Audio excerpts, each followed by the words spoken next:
السلام علیکم دوستو، مرزا باسط پروڈکشن چینل میں آپ لوگوں کو خوش آمدید۔ عزیز دوستو، بزرگوں اور بھائیوں، امیر المومنین، خلیفۃ المسلمین، مراد مصطفیٰ صلی اللہ تعالیٰ علیہ وسلم حضرت سیدنا عمر فاروق رضی اللہ تعالیٰ عنہ کو 26 ذی الحج کو زخم لگا تھا، قاتلانہ حملہ آپ پر کیا گیا تھا، اور یکم محرم الحرام کو اسلام کے اس بطل جلیل، اس قائد، اس لیڈر اور دنیا اسلام پر اپنی سیرت کے انمٹ نقوش چھوڑنے والے اس خوبصورت انسان نے دنیا سے پردہ فرمایا۔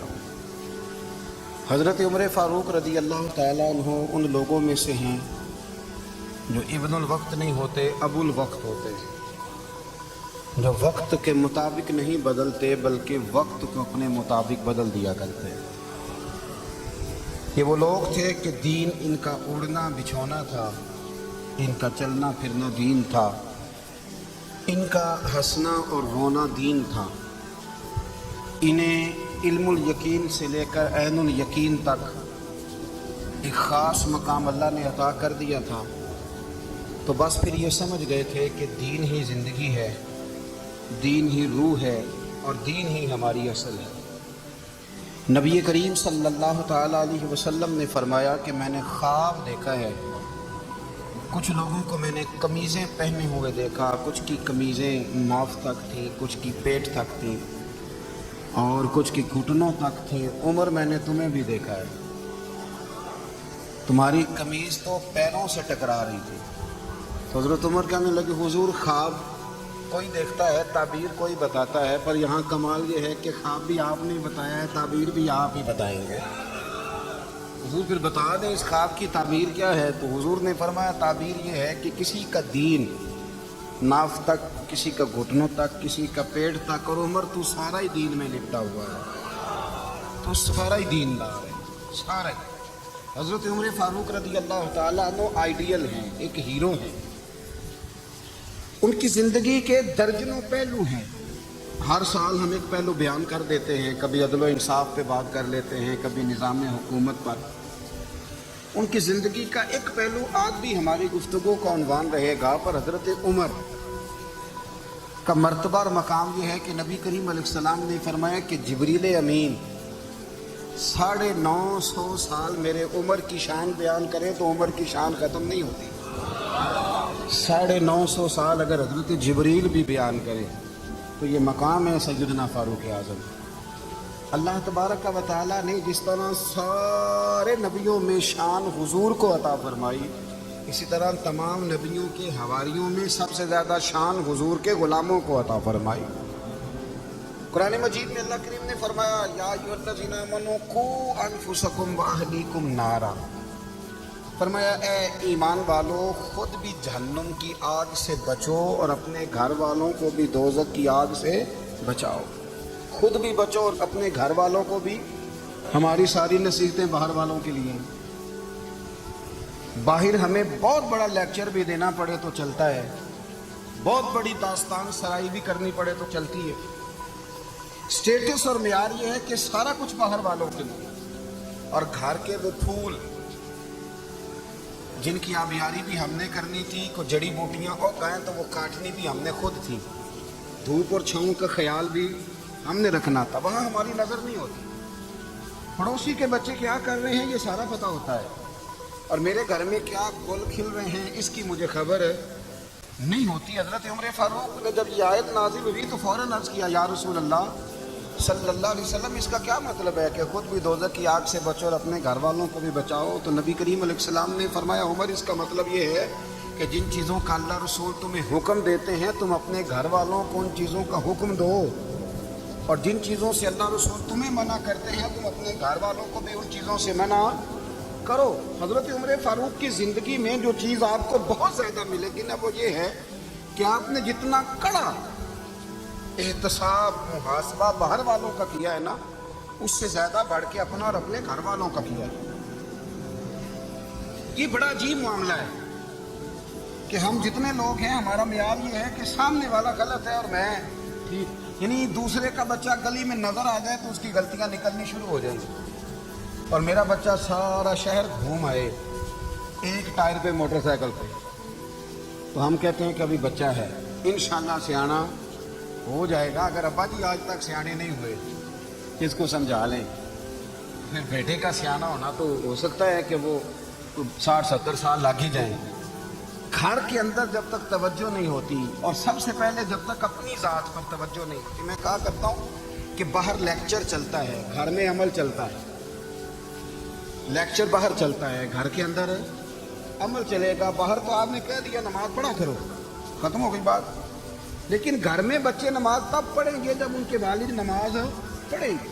گھر میں کہہ دیا پردہ کرو، پر گھر میں بچیاں پردہ تب کریں گی جب ان کی اماں پردہ کرے گی۔ گھر کے اندر عمل چلتا ہے، باہر تو چلو بعد میں چل جاتی ہے۔ والد کا جب تک کردار بچے نہیں دیکھتے جب تک، اتنی دیر تک ان کا تبدیل ہونا ممکن نہیں ہوتا۔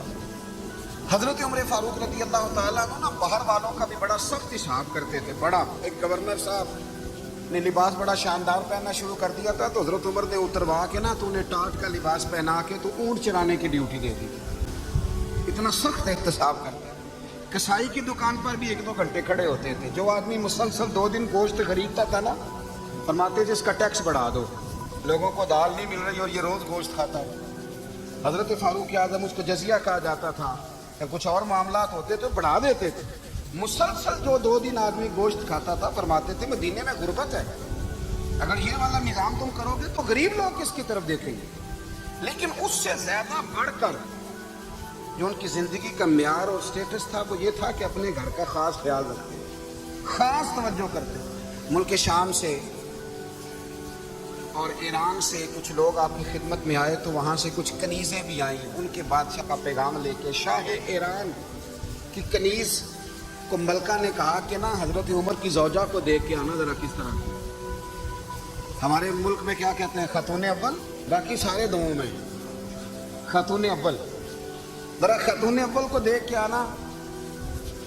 تو وہ جب آئی نا گھر میں ملنے، تو کہا کہ مجھے میری ملکہ نے کہا تھا کہ عمر کی زوجہ سے، اہلیہ سے ملاقات کر کے آنا۔ تو حضرت عمر کی اہلیہ نے نا ایک جوڑا کپڑوں کا دے دیا ملکہ کے لیے، اور ایک خوشبو کی شیشی دے دی۔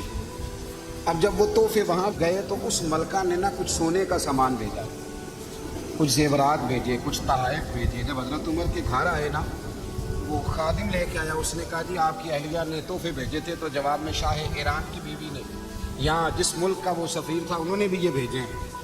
تو حضرت عمر فاروق نا وہ تحفے لے کے گھر گئے، تو جا کے کہنے لگے اپنی اہلیہ سے، یہ تو کب سے تحفے تحائف بھیجنے لگ گئی ہے، یہ کب سے نظام شروع ہو گیا؟